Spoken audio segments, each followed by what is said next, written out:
देश भर में पिछले एक हफ्ते से एक चोरी की चर्चा है।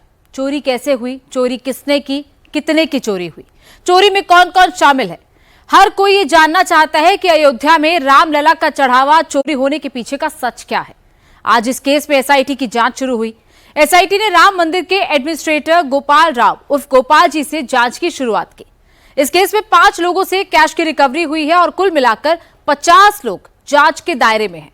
एसआईटी की जांच रिपोर्ट 15 दिन में आएगी और उससे पहले चढ़ावा चोरी केस की एक एक डिटेल्स आपको इस रिपोर्ट में दिखाते हैं। क्या चढ़ावे में मिले असली सोने की जगह नकली सोना रख दिया गया? क्या भारी गहने को बदलकर उसकी जगह हल्के गहने रख दिए गए? क्या राम मंदिर में चढ़ाए गए चांदी के बर्तन गायब कर दिए गए? क्या कैश में आए चढ़ावे में हेरा फेरी करके करोड़ों रुपए पार कर दिए गए? क्या 1-1 लाख की गड्डी में 1.5 लाख के नोट रख दिए गए? क्या यह सारा पाप राम मंदिर के खजाने का सीसीटीवी बंद करके किया गया? मैंने देखा कनक भवन में तीनों यादव के ही कैडर के लोग कि दान पात्र से पैसा निकल रहा है, बोरी में जा रहा है। जो बड़ी बड़ी नोटें हैं वो धीरे से बाहीदार शर्ट पहन लेंगे, अंदर करते रहेंगे, लेके चले गए। तो वो कनक भवन राम मंदिर का एक अंश, छोटा एक कोना भी नहीं है। राम मंदिर में भी ऐसा हो रहा है? बिल्कुल हो रहा। अगर हो नहीं तो बात कैसे खुल रही है? राम मंदिर में कितने चढ़ावा चोर हैं? 5, 10, 20, 50 या उससे भी अधिक? चढ़ावा चोरी की जांच के लिए एसआईटी टीम अयोध्या पहुंच चुकी है। एसआईटी में 3 बहुत ही सीनियर रैंक के ऑफिसर हैं। लखनऊ के कमिश्नर विजय विश्वास पंत IAS, लखनऊ रेंज के आईजी किरण एस IPS और वित्त विभाग स्पेशल सेक्रेटरी नील रतन। अयोध्या पहुंचने से पहले एसआईटी ने लखनऊ में मुख्यमंत्री योगी आदित्यनाथ से मुलाकात की और उत्तर प्रदेश शासन का गाइडेंस लिया। चढ़ावा चोरी केस में अब तक 5 लोगों से रिकवरी हो चुकी है। 50 लोग जांच के दायरे में हैं। शुरुआती तौर पर 7 करोड़ की चंदा चोरी की बात सामने आई, जिसमें 2 करोड़ रुपए बरामद हो गए। और ये मान के चलिए 7 करोड़ नहीं है, ये सैकड़ों में है। क्योंकि अभी और सबसे बड़ी बात तो है कि अभी मंदिर बने 3-4 साल हुआ है और अभी ये हो रहा है। आगे क्या होगा? मामला राम मंदिर में चढ़ावा चोरी का है। ये सामाजिक रूप से, धार्मिक रूप से, राजनीतिक रूप से हर तरह से बहुत नाजुक मामला है। चढ़ावे में रुपया भी है, सोना भी है, हीरा भी है, ये तमाम चीजें हैं। क्या क्या हुआ है? सोना कितना गायब हुआ, चांदी कितनी गायब हुई, हीरा कितना गायब हुआ, पैसा कितना गायब हुआ, कब कब गायब हुआ, कितना कितना गायब हुआ, कितना कुल गायब हुआ, ये सारी जानकारी जब एक उच्च स्तरीय जांच होगी तब ये जानकारी पूरे देश को जाएगी। श्री राम मंदिर तीर्थ क्षेत्र ट्रस्ट की तरफ से मंदिर निर्माण समिति के अध्यक्ष नृपेंद्र मिश्रा कहते हैं कि जांच होगी, कोई ढिलाई नहीं बरती जाएगी। राज्य सरकार ने जिस गति से यह निर्णय लिया है वह अपने में प्रशंसा की बात है। पूरी तरीके से ट्रस्ट ने अपना मन बना लिया है और जितना सहयोग यह समिति एसआईटी चाहेगी, जिला प्रशासन से भी मेरी कल बात हुई, उन लोगों ने भी पूरी तरीके से जो भी हो सकता है सहयोग की बात बताई है। सबसे पहले आपको संक्षेप में पूरा मामला बता देते हैं। राम मंदिर में चढ़ावा कई तरीके से आता है। कुछ श्रद्धालु NEFT, RTGS या IMPS के जरिए सीधे ट्रस्ट के अकाउंट में पैसे ट्रांसफर करते हैं। पैसा खाते से खाते में जाता है, इसमें गड़बड़ी की कोई चांस नहीं होती। कुछ श्रद्धालु दान काउंटर पर QR code, UPI, card swipe और चेक के जरिए भी चढ़ावा देते हैं। इस तरह के दान में भी गबन की गुंजाइश न के बराबर होती है। राम मंदिर में 6 बड़े बड़े दान पात्र रखे गए हैं। बड़ी संख्या में श्रद्धालु इनमें 10, 20, 50, 100, 200 और 500 के नोट और सिक्के डालते हैं। बहुत से श्रद्धालु राम मंदिर में सोना, चांदी, मणिमाणिक्य, पुखराज और हीरा भी दान देते हैं। कैश और कीमती धातु के चढ़ावे में ही चोरी के आरोप लगे हैं। करीब 50 के आसपास यहाँ कर्मचारी हैं जो मंदिर में 6 दान पात्र लगे हुए हैं। एक तो गर्भगृह के बिल्कुल सामने लगा हुआ है और बाकी भी मंदिर में अलग अलग जगह पे लगे हुए हैं जहाँ लोग आते हैं और दान करते हैं। अब जब ये दान पात्र भर जाता है तो जो मंदिर के कर्मचारी हैं वो उसको खोल के उससे रुपये निकालते हैं। अब ये आरोप लग रहे हैं कि रुपए निकालते टाइम भी कुछ गड़बड़ी होती है। बहुत सारे लोग अपनी शर्ट के अंदर कुछ गड्डियाँ कर लेते हैं। बहुत सारे लोग अपने जेवर देते हैं, सोना चांदी कीमती वस्तु। अब इस पर भी कहा जा रहा है कि जैसे लोगों ने जो दिया कीमती वस्तु उसको हल्का करके रख दिया, जैसे सोना है, सोने की चेन है तो हल्की चेन रख दी, या जो ये सोना चांदी गलाने के लिए ले जाया जाता है बीच में कुछ गड़बड़ कर दिया। राम मंदिर में अब तक 3000 करोड़ का चढ़ावा आ चुका है। इनमें कैश का चढ़ावा कम है, लेकिन वो भी करोड़ों में है। चढ़ावे की गिनती के काम में कुल 50 लोग शामिल होते हैं। राम मंदिर तीर्थ क्षेत्र ट्रस्ट ने एक प्राइवेट एजेंसी के जरिए 24 लोगों को चढ़ावा गिनने के लिए रखा है और ये 24 लोग नोट और सिक्के अलग अलग करके नोटों के बंडल बनाते हैं। तीर्थ क्षेत्र ट्रस्ट के अपने 12 कर्मचारी हैं जो प्राइवेट एजेंसी के 24 कर्मचारियों पर नजर रखते हैं। स्टेट बैंक ऑफ इंडिया का तीर्थ क्षेत्र ट्रस्ट से एक समझौता है। मंदिर परिसर में ही एसबीआई की नोट काउंटिंग मशीन लगाई गई है। एसबीआई के 4 बड़े अधिकारी और 10 स्टाफ नोट काउंटिंग और ऑडिट का काम करते हैं। चढ़ावे की गिनती सीसीटीवी लगे एक हॉल में होती है।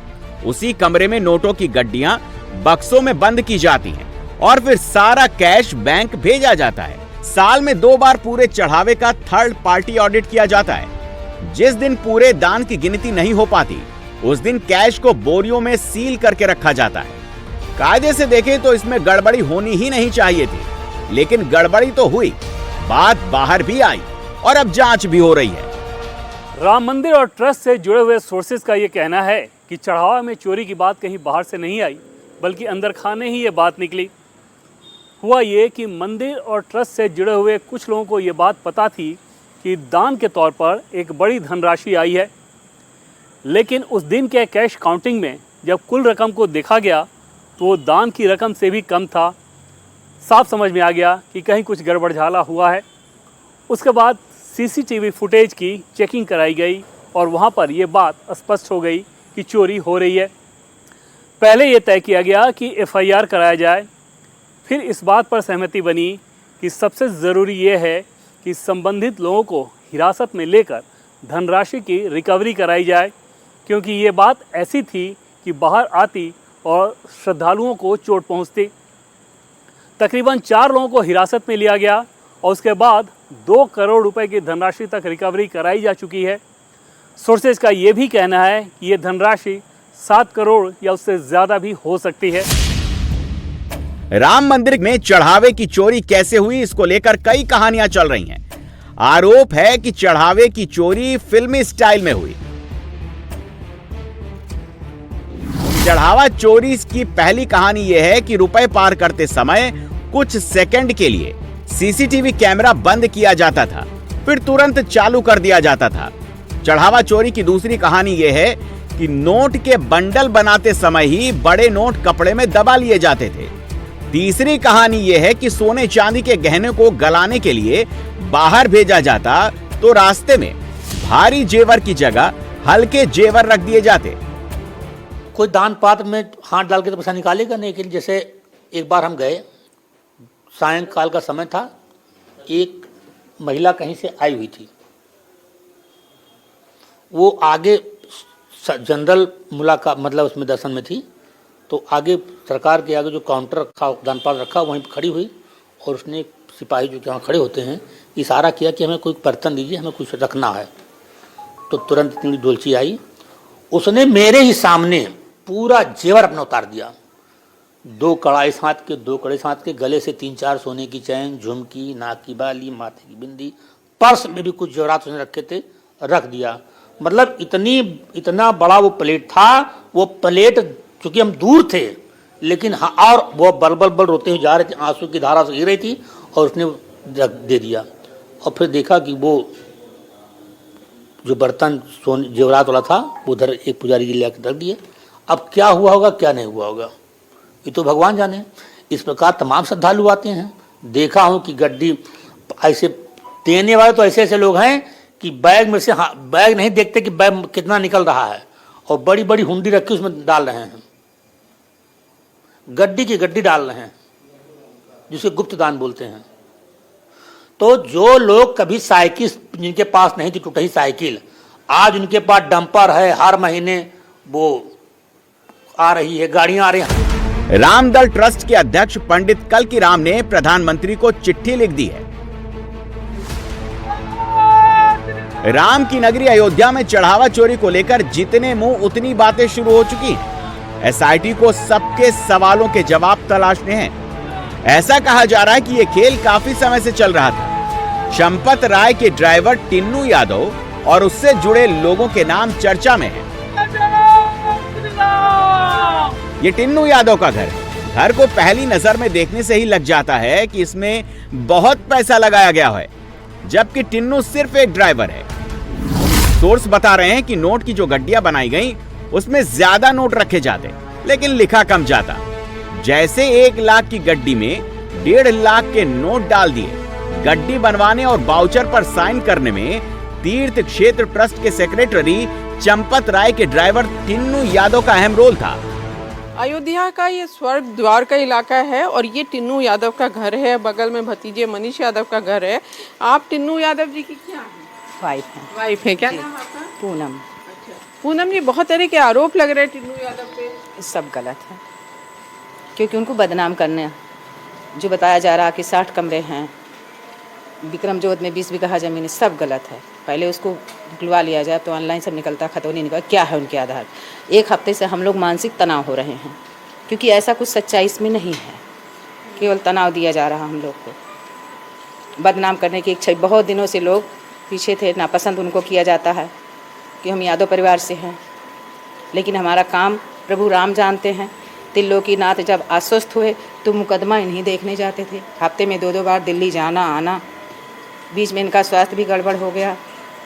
वहाँ चेक हुआ तो पता चला इनके पित्त की थैली में वो है पथरी। फिर वहाँ ऑपरेशन इनका कराया गया, भाई साहब ने ही करवाया, चंपत राय जी। तो यही सब चीज़ है, ऐसा कुछ नहीं है हम लोग के पास। हम लोग राम भक्त हैं। तीर्थ क्षेत्र ट्रस्ट के एक ट्रस्टी अनिल मिश्रा की भूमिका भी चर्चा में है। एक विसिल ब्लोअर ने दावा किया कि उसने इन गड़बड़ झाले के बारे में अनिल मिश्रा को बताया था, लेकिन कोई कार्रवाई करने के बजाय उसे ही किनारे कर दिया गया। राम मंदिर तीर्थ क्षेत्र ट्रस्ट के बड़े लोगों ने शुरू में ही इस बात पर ध्यान नहीं दिया कि कैसे जो कर्मचारी 18,000, 20,000, 25,000, 30,000 इस तरह की मामूली सैलरी पर काम करते हैं, उनके रहन सहन का स्तर हो या फिर उनकी संपत्ति, कैसे उसमें इतनी ज़्यादा बढ़ोतरी हो गई। जब चढ़ावा में चोरी का मामला सामने आया तो पीएमओ काफ़ी सख्त हुआ। उसके बाद भवन निर्माण समिति के चेयरमैन नृपेंद्र मिश्रा दिल्ली से अयोध्या गए। वहाँ संबंधित लोगों से बातचीत करके एक रिपोर्ट बनाई और वापस दिल्ली लाकर उस रिपोर्ट को दिए। दूसरी तरफ संघ भी इस मामले को लेकर सकते में था। मोहन भागवत और भैयाजी जोशी की बातचीत हुई और उस लेवल पर भी जांच पड़ताल हुई और ये इस बात को लेकर सहमति बनाई गई कि बहुत ज़रूरी है कि इसमें सख्ती की जाए और एसआईटी सामने है। असल में चढ़ावा में चोरी एक मामला है।